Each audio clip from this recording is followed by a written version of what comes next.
saya sering mengilustrasikan ya sebagai contoh saja. Oke, kita perhatikan contoh di layar ya. Diusahakan kalau kita nanti punya layer, punya posisi, jangan terlalu banyak ya. Maksimal mungkin 3 posisi ya. Sehingga kita nanti bisa lebih mudah untuk mengawalnya. Jangan terlalu banyak.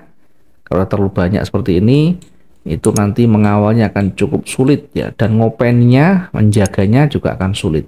Yang kedua, pastikan resiko yang kita sudah siapkan itu diperhatikan dan komitmen kita untuk disiplin menjalankan.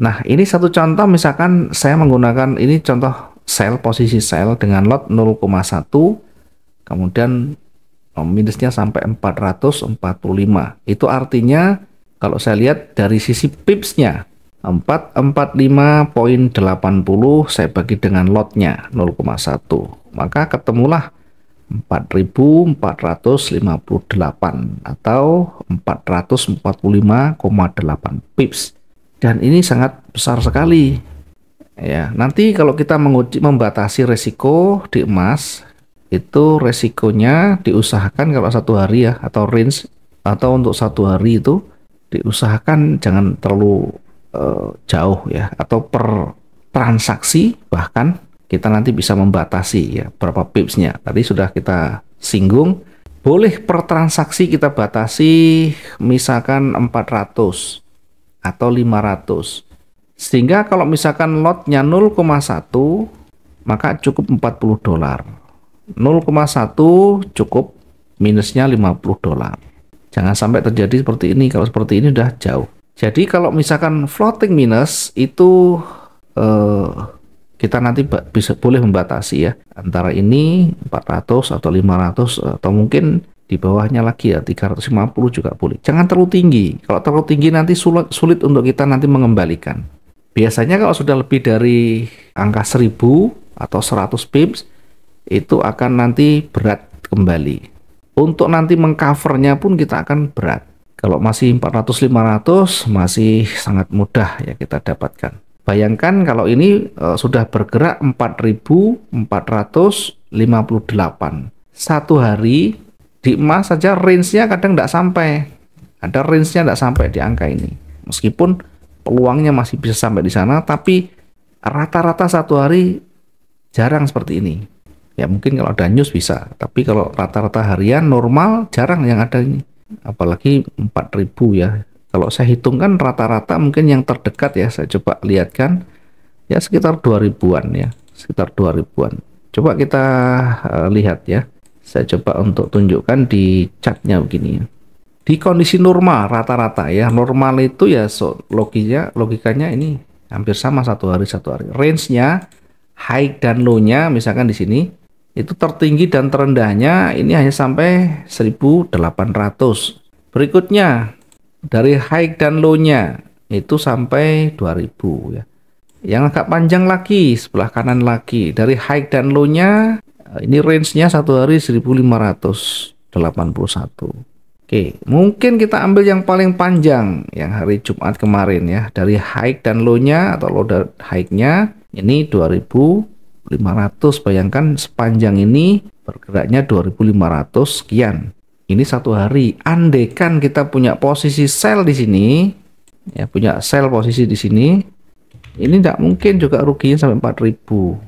Misalkan sell di sini, nah sampai di ujung atas ini saja tidak sampai angka 4000. Itu artinya 1 hari akan berat. Nah untuk seperti ini kan tidak mungkin kita biarkan begini. Kenapa tidak mungkin? Satu, dari sisi teknikalnya sudah tidak memungkinkan begini nanti. Kalau sudah kelihatan berbalik dari turun jadi naik, itu sudah nanti orientasinya ke buy. Bagaimana kita bisa tahu ini akan naik? Ya nanti ada parameter-parameternya. Selalu akan ketemu dia mau naik atau turun sebenarnya ya. Kalau kita melihat dari sisi candlestick itu selalu ada petunjuk. Cuma kita nanti jeli apa enggak. Sehingga tidak mungkin begini terus dibiarkan sampai begini floatingnya. Apalagi sampai semuanya posisinya terlalu banyak begini. Sehingga nyaris minusnya ini sejajar atau sama dengan modalnya ya. Ini kalau kita lihat dari sisi minusnya, ini sudah 80% lebih ya, lebih dari 80%. Dan ini sudah tidak rekom untuk kita menjalankan seperti ini. Bisnis trading seperti ini sudah tidak kita rekomendasikan. Tidak ada manajemen risiko yang diterapkan dengan baik ya. Seharusnya minus ini yang baik, yang sehat itu ya di bawah 10% atau di bawah 20% ya. Kurang dari 20% masih masih bisa lah ya. Apalagi di bawah 10%. Artinya strong, kekuatan kita masih kuat. Jadi kalau kita mengcover itu nanti masih bisa kita lakukan dengan mudah. Tapi kalau sudah angka ini, kita mau mengcover bagaimana? Sulit. Mau entry juga tidak bisa. Artinya mau menambahkan pun tidak akan menyelesaikan. Ini rugi yang sudah panjang begini.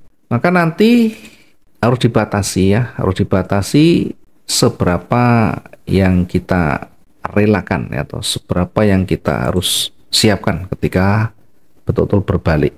Ya, dari pengalaman tentu sudah banyak berpengalaman, tentunya bisa mengukur ya. Tadi saya dengar resikonya 500 atau 50 pips ya. Tapi kalau kita gunakan 1:2 untuk harian, ini akan sulit. Karena ini resikonya, ini targetnya. Kalau satu posisi dengan begini akan sulit ya untuk trading harian. Meskipun potensinya ada, tetapi secara probabilitas akan sulit. Nah, cara mensiasatinya bagaimana ya, beberapa kali transaksi saja ya. Kita bisa menggunakan begini. Resiko misalkan kita ngambil 400, target misalkan 600, jadi kita perkecil dan tidak terlalu jauh rentangnya. Itu artinya 1/1,5.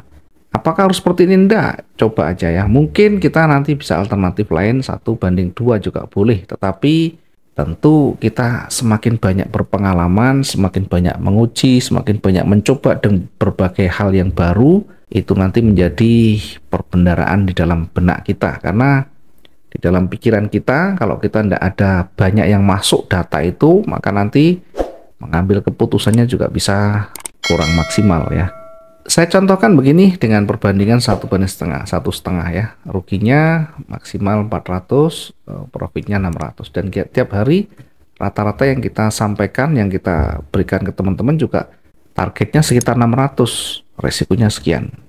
Bahkan ini selalu tercapai di sana dengan angka-angka ini. Kalau satu hari 600 sudah tercapai sebenarnya, dengan lot yang standarnya targetnya 600 ini sebenarnya sudah mencapai harian ya.